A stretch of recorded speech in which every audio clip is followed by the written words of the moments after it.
नमस्कार। कथा कथन में आपका स्वागत है। आज सुनिए सुजाता चौधरी जी की लिखी हुई कहानी बात नहीं कहने की।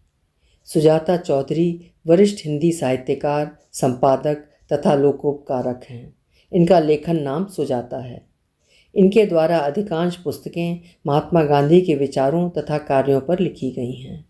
आज सुनिए इनकी लिखी कहानी बात नहीं कहने की, मेरी जुबानी। मैं हूँ सीमा सिंह। शरणी आश्रम से देर से निकलने की वजह से मुझे समय पर न पहुँच पाने की आशंका हो रही थी, किंतु ऐसा कुछ वहाँ था नहीं। अधिकांश साहित्यकारों के आने का सिलसिला प्रारंभ ही हुआ था। कुछ परिचित और अपरिचित चेहरों को देखकर तसल्ली हुई। ठीक से दुआ सलाम भी नहीं कर पाई। काउंटर पर कमरे अलॉट हो रहे थे। टूर मैनेजर ने नम्रतापूर्वक कहा, आपकी रूम पार्टनर की फ़्लाइट थोड़ी लेट हो गई है। उसका नाम शीतला सिन्हा है। इंद्रप्रस्थ विश्वविद्यालय में हिंदी की विभागाध्यक्ष हैं। मैं केयर टेकर के साथ अपने कमरे में आ गई। कमरा काफ़ी बड़ा नहीं तो छोटा भी नहीं था। 2 लोगों के लिए पर्याप्त जगह थी। डबल बेड भी साथ नहीं थे। ये एक राहत की बात थी। कमरे का पर्दा हटाया तो बाहर बारिश प्रारंभ हो चुकी थी। रिमझिम बारिश होटल के आसपास की हरियाली पर मानो ऊपर से हरे रंग की फाइनल कोटिंग कर रही थी। मैडम 12 बजे लंच प्रारंभ हो जाएगा, 2nd फ्लोर पर। लगेज को अरेंज कर वेटर चला गया। थकान नहीं थी, फिर भी पलंग पर पसर गई। सफ़ेद रंग की चादरें जो मरकरी की दूधिया प्रकाश में और जगमग करती हैं, कलात्मक ढंग से लगाए गए एसी क्विल्ट एक बार तुड़मुड़ गए तो कलात्मकता को फुहड़ता में परिवर्तित होने में कितना समय लगता है। वैसे कलात्मकता का साम्राज्य ध्वस्त करने की शुरुआत मैंने अनजाने में कर दी थी। कहीं घड़ी उतार कर रख दी थी तो कहीं पर्स। दूसरी बात, इस बात का भी भय था, पता नहीं ये निश्चिंतता और बेपरवाही कितनी देर की मेहमान है। आने वाली मेरी रूम पार्टनर पर ही अब मेरे 10 दिन का चैन आधारित था। तभी दरवाजे पर दस्तक हुई। सामने वही बेरा था। मैडम, दिल्ली वाली मैडम आ गई हैं। सामने शीतला सिन्हा खड़ी थी।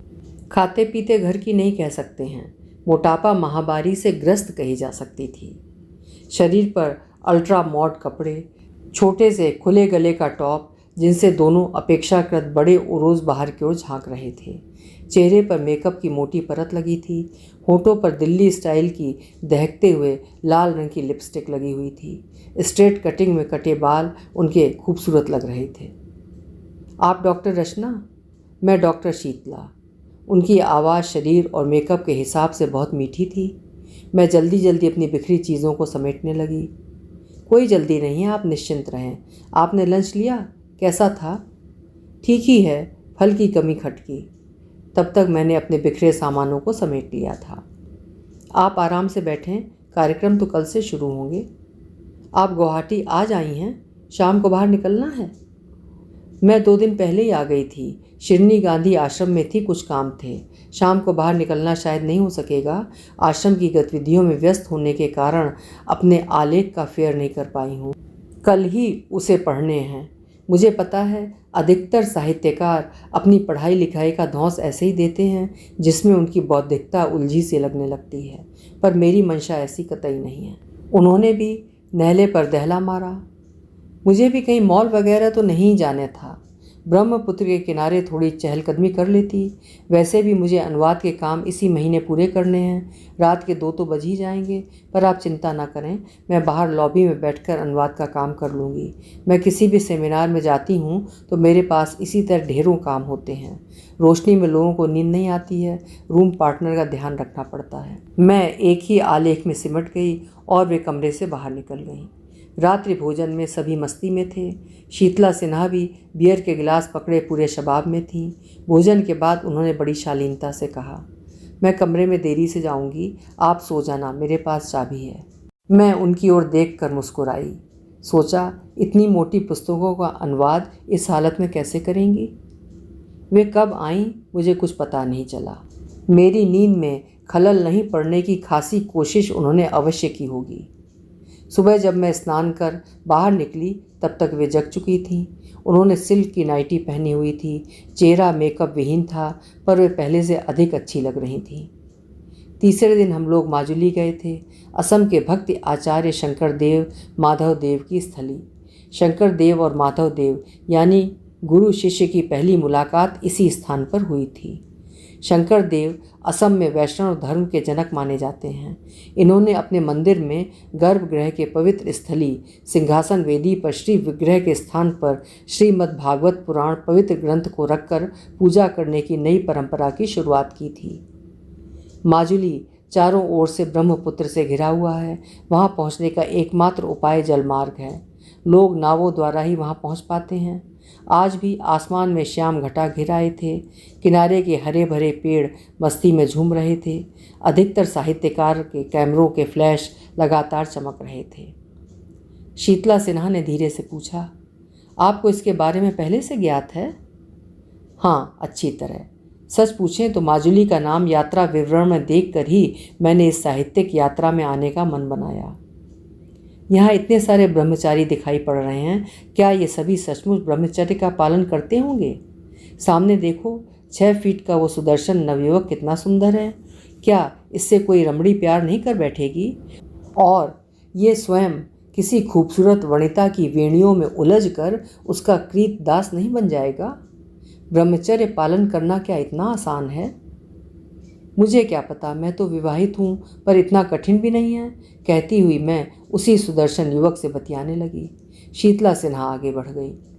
उस नवयुवक को देखकर गौरांग देव की याद आ रही थी। वैसा ही गौरांग, कंधे तक घुंघराले बाल, मुखाकृति से लेकर एक एक अंग बेमिसाल थे। क्यों इस नवयुवक ने इस मार्ग को चुना? यह जीवन इतना आसान नहीं है। शीतला सिन्हा का आकलन गलत नहीं है। ईश्वर की मर्जी चलती है, मनुष्य तो उसके हाथ की कठपुतली है, सोचकर मन शांत हो गया। माजुली भक्तिपूर्ण वातावरण के अलावा संस्कृतियों के न जाने कितने अनमोल खजाने को अपने आंचल में समेटे हुए है। इन बातों को समझने के लिए 1 या 2 दिन पर्याप्त कैसे हो सकते हैं? वहाँ से लौटते वक्त यात्रा अधूरी लग रही थी, पर जितना भी मिला था उसे कम नहीं कह सकती। बूंद समायो समुद्र में ये जानत सब कोय, समुद्र समायो बूंद में विरला जाने कोय। शीतला सिन्हा पहली नाव से ही निकल गई थी। आते वक्त वो कहीं नहीं दिखी।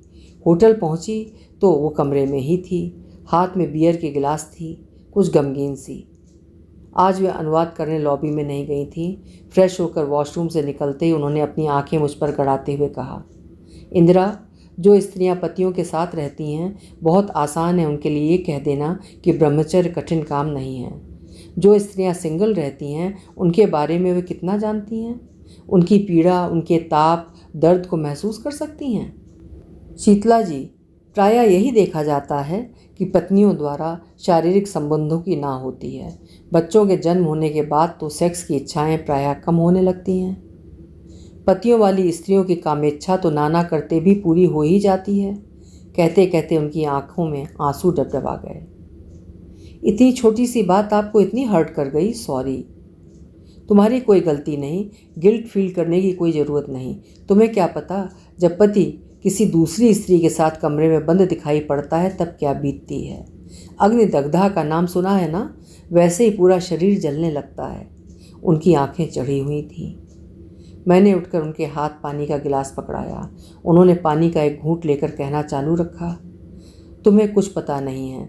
मेरी बुआ की लड़की अंजू अनपढ़ थी, पति की मृत्यु के बाद बैठी बिलखती रहती थी। मैं उसे अपने साथ ले आई थी, पर उस पर दया के बदले क्या मिला तुम जानती हो? नहीं ना? मैं भी नहीं जानती थी। मेरे पति प्रोफेसर थे, अर्थशास्त्र के, हमेशा नफ़ा नुकसान देखते रहते थे। 40 साल की बीवी के साथ 25 साल की साली का नफ़ा और लाभ का हिसाब किताब कर लिया। और अंजू, वो इतनी ढीठ हो गई कि हमें देखकर बेहयाओं की तरह मुस्कुराती, और मुस्कुराती भी क्यों नहीं। मैं यूनिवर्सिटी में प्रोफेसर थी, बचपन से क्लास की टॉपर रही थी। हमारे पति मेरी बेवकूफ़ी की खिल्लियाँ उड़ाते रहते, सत्यदेव उनके सामने मुझे कम अक्ल बनाते रहते, और अंजू साली बनकर खीखी करती रहती। बच्चों के जन्म से क्या होता है? स्त्रियों की कामेच्छाएं मर जाती हैं। अपने पति को अंजू के साथ देखकर मुझे तो बस एक ही ख्याल आता, कोई तो आए मेरे जीवन में जिसके साथ अपनी पवित्रता समाप्त कर सत्यदेव का गुरूर तोड़ सकूं। आप सोच भी नहीं सकती, जिस दिन अनुराग धमल मेरी ज़िंदगी में आया मुझे लगा मैंने फतेह कर ली हो। उस दिन मुझे लगा मैं अंजू को मात दे पाई हूँ। उस दिन मुझे लगा सत्यदेव को जवाब दे पाई। मैं तृप्त हो गई। मेरा प्रोफेसर क्वार्टर गुलजार हो गया। वो हिमाचल का था। पहाड़ों का जीवन मुझे हमेशा आकर्षित करता था। क्या बताऊँ, आज तक किसी को नहीं बताई हूँ, सत्यदेव को भी नहीं। कई बार बात जिह्वा तक आते आते रोक ली, पर तुम्हें बता देती हूँ। बात यह है कि अनुराग धमल ने जितना सेटिस्फाइड किया साले उस सत्यदेव ने कभी नहीं किया था। काश बता दी होती, पर 15 साल के अच्युत और 10 साल की दिया के सुनने के डर से होंठ सिल गए। जब मैं सत्यदेव का घर छोड़ रही थी, उसने दोनों बच्चों को रोक लिया। जैसे नई ब्याई गाय अपने बच्चों के लिए तड़पती है, मैं भी तड़प रही थी। कोर्ट ने भी बच्चे उसे ही सौंप दिए। मैं संडे संडे मिलने जाती थी। संडे वाली मम्मी बन गई। इतनी बेइज्जती के बाद भी खून के घूंट पीकर मैं सब काम छोड़कर संडे को सत्यदेव के घर पहुंच जाती। अंजू बच्चों को आवाज़ देती, बच्चों संडे वाली माँ आई है। मैं क्या करती, डर के मारे अपने होठ सी ली थी। लड़ाई झगड़े करने से अंजू और सत्यदेव दरवाजे ही नहीं खोलते तो मैं क्या करती। सप्ताह में एक ही दिन सही बच्चों का मुख देखना तो नसीब था। शीतला सिन्हा की आंखों से अश्रु बिंदु ढलक पड़े। वो कुर्सी से उठी तो उनके पैर लड़खड़ा गए। मैडम, आप बेड पर जाकर सो जाएं। मुझे डर लग रहा था, सुन रखा था नशा चढ़ जाए तो व्यक्ति रोना शुरू करता है और चुप ही नहीं होता। यहाँ ऐसा कुछ नहीं हुआ। वो पलंग पर लेट गई, कुछ देर बड़बड़ाती रहीं। अच्छा ही हुआ बच्चे मेरे साथ नहीं आए। बच्चे बाप को दूसरी स्त्री के साथ सोते देखकर माफ़ कर देते हैं, पर माँ को हरगिज़ माफ़ी नहीं मिलती। बेचारे मेरे बच्चे। जब साले उस कमीने अनुराग धूमल को मुझ पर चिल्लाते देखते तो पता नहीं उन पर क्या बीतती। वो भी साला कमीना ही निकला। उनकी आंखें धीरे धीरे बंद हो गईं। मेरा दिमाग चकरगन्नी खा रहा था। बिहार राज्य के पिछड़े इलाके दरभंगा में रहने वाली मेरी जैसी साधारण स्त्री के लिए ये सब कुछ कितना अजीब था। शीतला सिन्हा ने जो कुछ कहा, क्या उन्हें याद रहेगा? सवेरे उठेंगी तो नज़रें मिला पाएंगी? कौन सोच सकता है ऊपर से इतनी सुखी दिखने वाली महिला अंदर से इतनी खोखली है। प्रेम पाने के लिए अतृप्त आत्मा जैसा इनका मन मानो रेगिस्तान में पानी खोज रहा है। इन्होंने शायद अनुराग धूमल से विवाह कर लिया है, पर हृदय में वैसी ही कटीले कैक्टस उगे हुए हैं। मेरी माँ, नानी सभी तो यही कहती थी, अच्छी औरतों के लिए ऐसी बातें सोचना और कहना पाप है। मैं सोच रही थी, सत्य बोलना पाप कैसे हो सकता है? पाप तो हमेशा गुप्त बातों में होता है। जहाँ कुछ छुपाया जाता है वहाँ पाप है। शीतला जी का चेहरा निष्पाप निष्कलंक लग रहा था। शायद उन्हें ठंड लग रही थी। कुर्सी से उठकर मैंने उन्हें एसी क्विल्ट से ढक दिया। सूर्य की किरणों की तरह वो सवेरे फ्रेश थीं, एकदम तरोताज़ा। उन्होंने चाय की प्याली मेरे ओर बढ़ाते हुए कहा, कल कुछ अधिक चढ़ गई थी, सब बाहर निकल गए। चलो अच्छा ही हुआ, प्रेशर कुकर ब्लास्ट होने से बच गया। आप निश्चिंत रहें, ये बात मुझ तक ही रहेगी।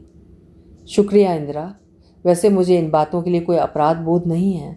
बस एक बच्चे हैं जिनके सामने मैं अपनी नज़रें इन बातों पर चुराने लगती हूँ। उनकी छोड़ और किसी की परवाह नहीं करती कि कौन क्या जानता है और समझता है। पतिव्रता के टैग न मेरे काम के हैं और न मेरी सोच के। वे धीरे से उठ खड़ी हुई। चलिए ब्रेकफास्ट करके आते हैं। देरी होने पर वही 2-4 बचे हुए टोस्ट मिलेंगे। दी, एक बात कहूँ, बुरा मत मानिएगा। अब इस दूसरे विवाह को निभा लीजिएगा, मैंने डरते डरते कहा। दी संबोधन सुनकर शायद उन्हें गुस्सा नहीं आया। उन्होंने प्यार से मेरी ओर देखा और स्पष्टता बुदबुदाई, भोली लड़की। दिन भर कार्यक्रमों में व्यस्त रही, लेकिन मन में भोली लड़की फांस बनकर चुभता रहा। कुछ शब्दों के मायने कितने बदल गए हैं। भोला जैसा सुंदर शब्द कब मूर्ख का पर्यायवाची बन गया, किसी को पता भी नहीं चला। उस एक शब्द ने मुझे इतना परेशान कर दिया कि डिस्प्रिन की टिकिया लेने के लिए मजबूर हो गई। शीतला सिन्हा ने जब कमरे में प्रवेश किया, मैंने अपनी आंखें बंद कर लीं। इतनी जल्दी सो गई? मैं तुम्हारे लिए भी कोल्ड कॉफ़ी ले आई हूँ, उन्होंने कॉफ़ी के मग को ठक की आवाज़ के साथ टेबल पर रखते हुए कहा। अब सोना संभव नहीं था। मैं उठकर बैठ गई। वे कॉफ़ी मग लेकर मेरे पलंग के बगल की कुर्सी पर बैठ गईं।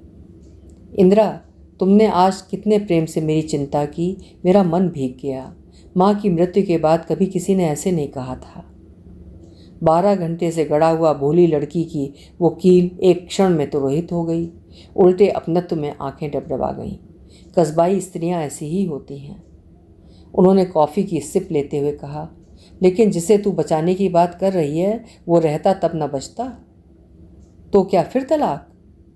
तलाक लेने की आवश्यकता ही नहीं पड़ी। विवाह के पूर्व ही सब बिखर गया। धर्मशाला में एक छोटा सा कॉटेज देखा था, एडवांस भी दे दिया था।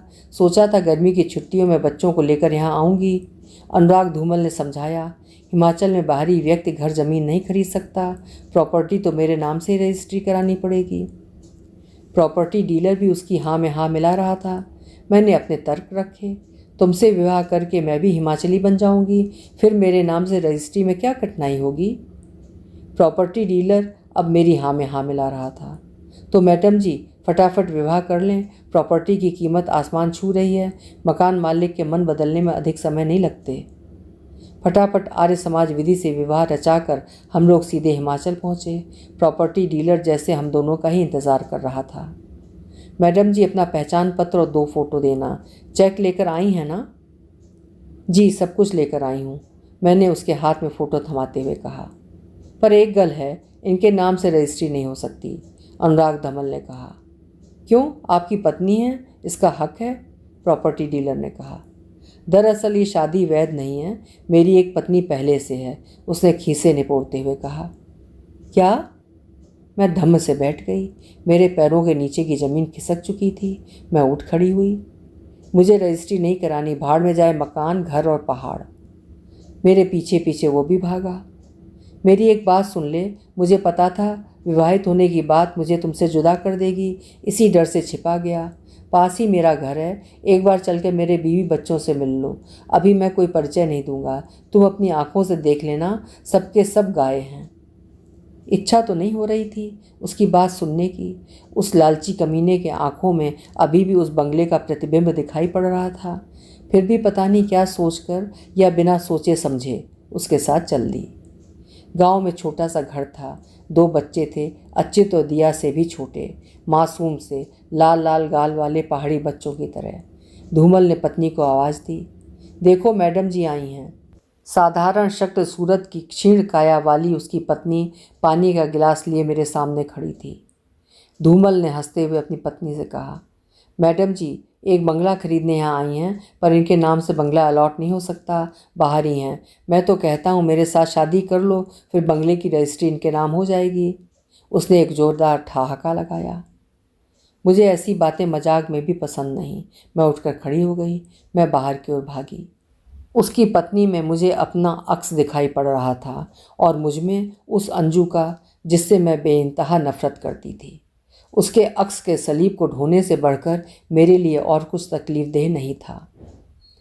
थोड़ी देर चुपचाप रहने के बाद शीतला दी ने कहा, भोली लड़की, अब तुम ही बताओ किस रिश्ते को मैं बचाऊं।